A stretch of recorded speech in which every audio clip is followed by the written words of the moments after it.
Hello students, previous video में हमने partnership की मीनिंग डेफिनेशन पढ़ी थी।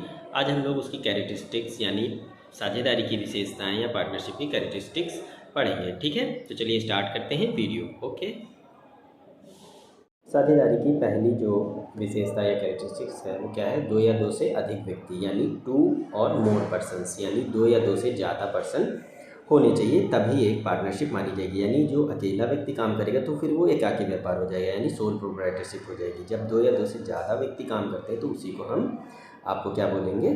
साझेदारी बोलेंगे। ठीक है, उसके अलावा हमारा अनुबंध या समझौता होना चाहिए, यानी जो दो या दो से ज़्यादा लोग व्यक्ति काम कर रहे हैं उनके बीच में एक कॉन्ट्रैक्ट होना चाहिए, या तो रिटन में या फिर ओरल, दोनों में से कोई भी हो सकता है। कॉन्ट्रैक्ट हो सकता है कि वो कितनी कैपिटल लगाएंगे, किस तरह से वर्क करेंगे, किस तरह से वो आगे के सारे फंक्शंस इम्प्लीमेंट करेंगे और साझेदारी या व्यवसाय वो किस तरह से चलाएंगे। तो उनके बीच में कॉन्ट्रैक्ट होना ज़रूरी है, तभी हम उसे पार्टनरशिप मानेंगे।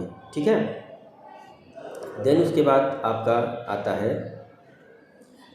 वैधानिक व्यवसाय, यानी पार्टनरशिप आप तभी मानेंगे जब एक बिज़नेस जो है वो लीगल हो, यानी गवर्नमेंट के नज़रिए से या गवर्नमेंट के हिसाब से वो लीगल होना चाहिए। यानी हमारे समाज में कोई गलत भावना या गलत तरीके का बिज़नेस ना हो। यानी कि आप साझेदारी क्या, दो चार लोग मिलकर अगर आप चोरी करने लगे, डकैती डालने लगे, तो उसको साझेदारी नहीं कहा जाएगा। साझेदारी वही होगा जो हमारी सोसाइटी के लिए, हमारे समाज के लिए और कानूनी तौर पर वो व्यवसाय जो है वैधानिक है, यानी लीगल है, जिसकी सरकार ने मान्यता प्राप्त दी हो या मान्यता प्राप्त की गई हो। ठीक है, उसके अलावा लाभ कमाना और विभाजन करना, यानी पार्टनरशिप का ये सबसे बड़ा एक जो है कैरेक्टरिस्टिक्स है कि लाभ कमाना और उसका विभाजन, यानी प्रॉफिट कमाने का मोटिव होना चाहिए किसी भी बिज़नेस में, और उसके बाद उस बिज़नेस से जो प्रॉफिट आपको मिलता है उसका डिस्ट्रीब्यूशन होना चाहिए। जो पार्टनर्स हैं उनके बीच में उसका विभाजन होना चाहिए, डिस्ट्रीब्यूशन होना चाहिए। ठीक है, संचालन, यानी कि जो ऑपरेशन होगा, यानी बिज़नेस को कौन चलाएगा, तो जितने पार्टनर होते हैं उनमें से या तो एक सभी के बिहाफ पे चलाएगा, ठीक है, या फिर सारे मिल के चलाएंगे। यानी जो संचालन होगा व्यवसाय का वो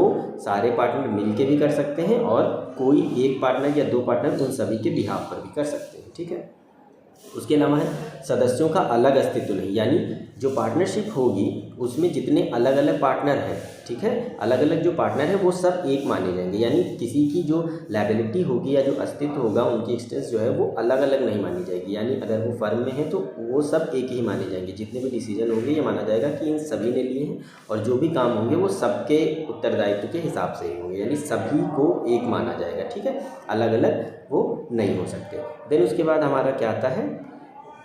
अनलिमिटेड लायबिलिटी। जितने भी पार्टनर होते हैं उनकी अनलिमिटेड लायबिलिटी होती है पार्टनरशिप में। ये बहुत बड़ा कैरेक्टर है इसका कि आप ये नहीं कह सकते कि अगर एक पार्टनर ने जो है कोई कैपिटल लगाई है या कोई उसने बिजनेस में इंप्लीमेंट किया तो वो ये नहीं कह सकता कि नहीं मैं सिर्फ इतने के लिए लायबल हूँ। नहीं, वो अनलिमिटेड लायबिलिटी है। ठीक है, ये सभी जो हिंदी में कैरेक्टरिस्टिक्स मैंने लिखे हैं उनकी सबकी हाँ, तो जो मैंने हिंदी में ऊपर आपको विशेषताएं या कैरेक्टरिस्टिक्स बताई है उसकी मैंने इंग्लिश भी नीचे की है, और इंग्लिश में भी कैरेक्टरिस्टिक्स लिखी हैं। जो इंग्लिश मीडियम स्टूडेंट्स हैं वो उनको देख लेंगे, है ना। वही है सबका मतलब, टू और टू मोर पर्सन, यानी दो से ज़्यादा व्यक्ति होने चाहिए, कॉन्ट्रैक्ट होना चाहिए, यानी आपस में एक एग्रीमेंट हो, रिटन या ओरल। ठीक है, लीगल बिजनेस होना चाहिए जिसको गवर्नमेंट ने एप्लीफाई कर रखा है, हमारी सोसाइटी के लिए सही है, वो लीगल बिजनेस होना चाहिए। प्रॉफिट अर्निंग मोटिव होना चाहिए और उसको डिवीज़न यानी उसको बांटना चाहिए। ठीक है, ऑपरेशंस यानी बिजनेस को रन कराने के लिए या तो सारे पार्टनर मिल के करेंगे या फिर कोई एक पर्सन करेगा। ठीक है, no separate instance from the members, यानी जितने भी मेंबर हैं वो सब एक माने जाएंगे, सारे डिसीजंस